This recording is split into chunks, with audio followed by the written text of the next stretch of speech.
वो उस पानी से नजर हटाकर अपने दोनों नए और जवान हाथों को खोलकर ध्यान से देखता है और खुद से सवाल करता है। वो इस नए जिस्म को समझने की कोशिश कर रहा था। उसने उस नौकर की तरफ देखा और थोड़ा सीरियस होकर इज्जत से पूछा, मेरी उम्र कितनी है? नौकर जो पहले से ही परेशान था, उसकी इस अजीब सवाल और इज्जत भरे तरीके को सुनकर एकदम चौंक जाता है और हकलाकर कहता है, क्या कहा?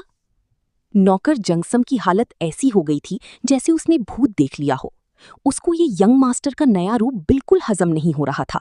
वो घबराकर कहता है, आप अचानक मुझसे इतनी इज्जत से बात क्यों कर रहे हैं? ये मुझे सच में डरा रहा है।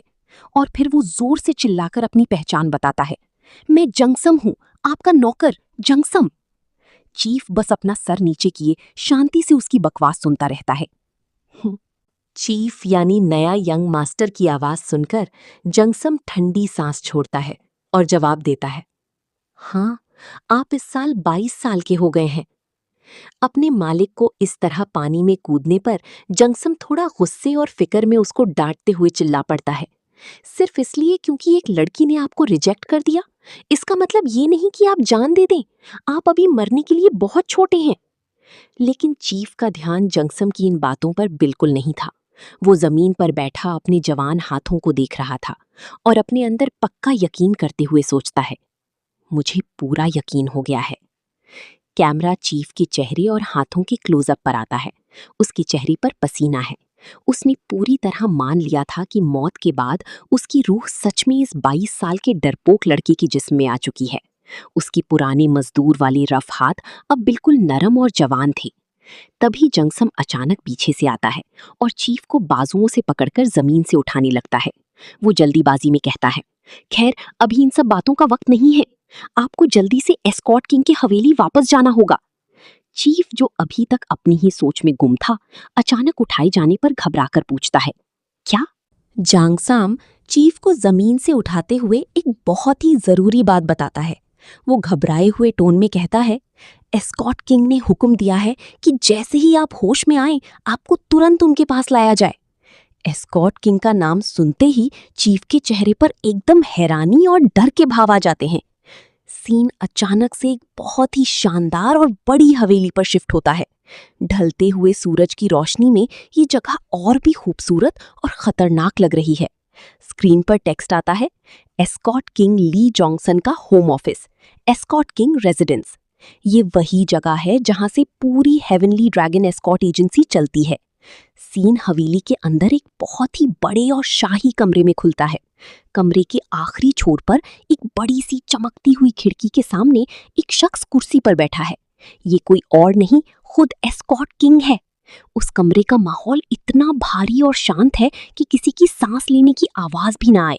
और उस बड़े से कमरे के ठीक बीचों बीच चीफ यानी नया ली जंगरू अपने पिता और एजेंसी के मालिक के सामने घुटनों के बल यानी नीलिंग, डर और इज्जत से बैठा हुआ है। बड़े से कमरे के अंदर पूरी तरह से शांति छाई हुई है। चीफ जो अब ली यंगरियोंग है, वहां घुटनों के बल बैठा है और डर के मारे उसके गले से थूक निकलने की आवाज आती है। गल्प। उसका गला सूख रहा है। उसके दिमाग में बस एक ही शब्द गूंज रहा है, एस्कॉट किंग। वो जमीन पर अपने हाथ रखे थोड़ा सहमा हुआ और आखिरी हद तक नर्वस बैठा है। वो सामने देखते हुए अपने मन में सोचता है, एस्कॉट किंग, ली जोंगसान, ये वही आदमी है जिसके इशारों पर पूरी एजेंसी नाचती है। और अब इस नए जिस्म के हिसाब से ये आदमी उसका बाप है। कैमरा सीधा एस्कॉट किंग ली जोंगसान पर आता है। वो एक बहुत ही शाही और खतरनाक सुनहरी कुर्सी पर बैठा है जिसके पीछे ड्रैगन्स बने हैं। उसकी चेहरे पर एक भयानक निशान स्कार है और उसकी आंखें किसी शिकार करने वाली शेर जैसी हैं। उसके ठीक सामने टेबल पर एक खंजर डैगर रखा हुआ है। उस आदमी के वहां बैठे होने का प्रेशर इतना ज्यादा था कि चीफ का दम घुटने लगता है। वो सोचता है, कमाल का खौफनाक प्रेशर है। ये आदमी सच में अपने किंग ऑफ एस्कॉट वॉरियर्स वाले नाम के बिल्कुल लायक है। तभी वो भारी और खतरनाक आवाज उस शांत कमरे में गूंजती है। एस्कॉट किंग बिना कोई इमोशन दिखाई अपनी बेटी से एक अजीब सा सवाल पूछता है, तुम इस साल कितनी साल के हो गए हो? How old are you this year? Escott King के उस भयानक प्रेशर के बीच चीफ अपना दिमाग खो बैठता है। जब उसे उसकी उम्र पूछी जाती है तो वो अपने नए जिस्म 22 साल को भूलकर अपनी पुरानी असली उम्र बता देता है। वो सर झुकाकर कहता है 52 साल का। अपने 22 साल के जवान बेटे के मुंह से 52 साल सुनकर एस्कॉट किंग का दिमाग हिल जाता है। वो हैरानी से पूछता है, क्या क्या